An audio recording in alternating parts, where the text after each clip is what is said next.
ভালোবাসার মানুষের চাইতে ভালো রাখার মানুষ থাকাটা খুব জরুরি। ভালোবাসতে তো সবাই পারে, কিন্তু ভালো রাখতে পারে কয়জন? মানুষের অভাব না হলেও ভালো রাখার মানুষের বড্ড অভাব। আমি তোমাকে ভালোবাসি, এই কথাটি দিব্যি করে যে কেউ 100 বার বলতেও পারে। আমি তোমাকে ভালো রাখবো, এই প্রতিশ্রুতি দেওয়ার মানুষ সবার জীবনে থাকে না। আজ যার জীবনে একটি ভালো রাখার মানুষ থাকে, তার জীবনে আর অতিরিক্ত ভালোবাসা মানুষের দরকার পড়ে না। কারণ যেই মানুষটি ভালো রাখতে জানে, সেই মানুষই সত্যিকারে ভালোবাসতে পারে। ভালোবাসার মানুষটিকে যদি ভালো রাখতেই না পারো, তাহলে তুমি তাকে কেমন ভালোবাসো? আমি তোমাকে ভালোবাসি মানে কথা দিলাম, আমি তোমাকে ভালো রাখবো। কাউকে ভালো রাখতে খুব বেশি কিছু দরকার পড়ে না। দামি গাড়ি, শাড়ি, গিফট এসবের কিছুই লাগে না।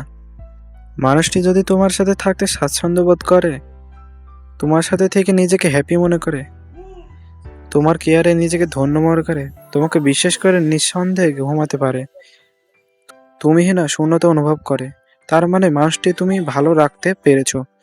মানুষটিকে তুমি পুরোপুরি ভালোবাসতে পেরেছো। জীবনে এমন একজন ভালো রাখার মানুষ যার আছে, তার জীবনে ভালোবাসার মানুষের থাকার কি দরকার?